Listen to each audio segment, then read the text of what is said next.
السلام علیکم ورحمۃ اللہ وبرکاتہ۔ ناظرین، اس ویڈیو میں ہم جانیں گے اللہ کے احسانات اور رحمت خداوندی کے بارے میں۔ اگر آپ اس چینل پر نئے ہیں تو ہمارے اس چینل کو ضرور سبسکرائب کر لیں تاکہ ہماری مزید ویڈیوز آپ تک پہنچ سکے، اور اگر آپ کو یہ ویڈیو اچھی لگے تو اسے لائک اور شیئر ضرور کریں۔ چلیے شروع کرتے ہیں۔ ایک بار ایک فقیر نے آواز لگائی، بابا پیسے دے دے۔ سننے والے نے دیکھا کہ وہ ہاتھ اور پاؤں کا تندرست معلوم ہو رہا ہے۔ اس نے پوچھا، کیوں؟ تمہیں پیسے کیوں دیے جائیں؟ فقیر نے جواب دیا، اس لیے کہ میں بہت غریب آدمی ہوں۔ آدمی نے کہا، نہیں، تم غریب نہیں ہو، تم تو بہت دولت مند ہو۔ فقیر نے کہا، مذاق مت کیجیے، میرے پاس دولت کہاں، میں تو بہت غریب آدمی ہوں، میرے پاس تو کچھ بھی نہیں ہے۔ آدمی نے کہا، اچھا، جو کچھ تمہارے پاس ہے مجھے دے دو، اس کے بدلے میں تمہیں 50,000 روپے دیتا ہوں۔ فقیر نے اپنی جھولی کندھے سے اتاری اور کہا، میرے پاس تو بس یہی ہے، اسے لے لیجیے۔ آدمی نے کہا، نہیں، اس کے علاوہ بھی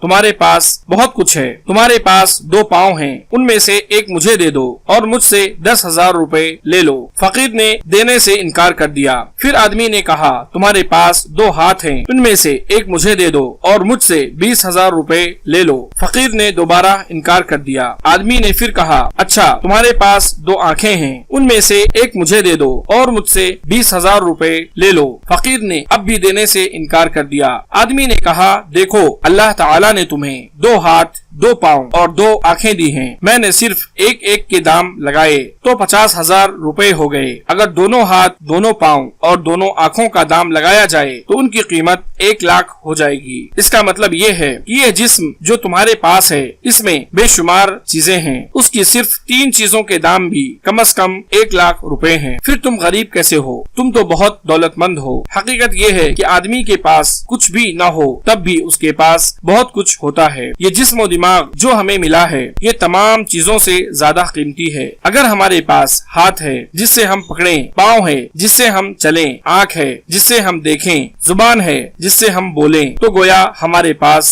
بہت کچھ ہے۔ اور ہمارے اندر کی یہ عجیب و غریب صلاحیتیں اللہ تعالیٰ ہی کی بخشی ہوئی ہیں۔ آدمی کے پاس جو کچھ ہے خدا ہی کا دیا ہوا ہے۔ آدمی کی زندگی اور اس کا تمام تر اثاثہ سب کچھ خدا کا عطیہ ہے۔ شیخ سعدی رحمت اللہ علیہ نے اپنا واقعہ بیان کیا ہے کہ ایک بار وہ بغداد اس حال میں جا رہے تھے کہ ان کے پیر میں جوتا نہیں تھا اور جوتا خریدنے کی قیمت بھی ان کے پاس نہیں تھی۔ سوچ رہے تھے کہ مجھ جیسا بدنصیب کوئی نہیں جو جوتا کے بغیر چلنے پر مجبور ہے۔ اچانک انہوں نے دیکھا ایک شخص دونوں پیروں سے محروم ہے۔ تب ان کے دل میں ندامت کے جذبات پیدا ہوئے اور انہوں نے اللہ کا شکر ادا کیا اور کہا، یا اللہ، اگرچہ میں جوتے کے بغیر ہوں لیکن اس سے کہیں زیادہ بہتر حال ہوں جو دونوں پاؤں سے محروم ہے۔ جب اللہ تعالیٰ ہی ہمارا محسن حقیقی ہے تو ہمارا سب سے پہلا فرض ہے کہ ہم دل سے اس کے احسانات اور اس کی نعمتوں کا اعتراف کریں اور یقین رکھیں کہ اصل کرم کرنے والا صرف وہی ہے۔ بظاہر اگر ہمیں کوئی چیز کسی دوسرے کی طرف سے ملتی ہے یا پہنچتی ہے تو دراصل یہ بھی اللہ تعالیٰ ہی کے حکم سے ملتی ہے۔ اس کے علاوہ جو کچھ بھی ہے محض ایک ذریعہ ہے۔ ہر نعمت اسی کی طرف سے ہے۔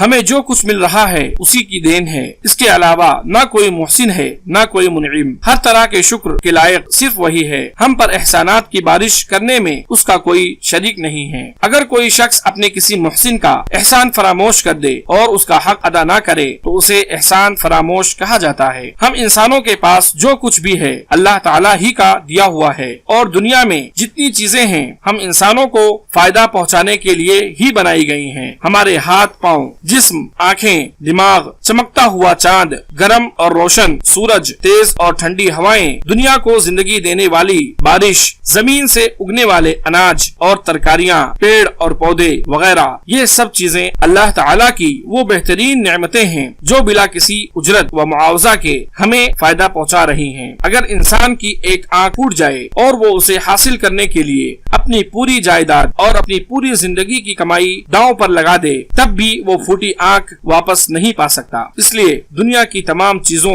اور انسانوں سے زیادہ ہمارے اوپر اللہ تعالیٰ ہی کے حقوق ہیں، اور ان حقوق کی ادائیگی اس کی مکمل اطاعت و فرما برداری ہی سے ہو سکتی ہے۔ اللہ رب العالمین سے دعا ہے کہ اللہ رب العالمین ہم تمام لوگوں کو اس ویڈیو میں جو باتیں بیان کی گئی ہیں ان باتوں کو سمجھنے اور ان پر عمل کرنے کی توفیق عطا فرمائے۔ آمین۔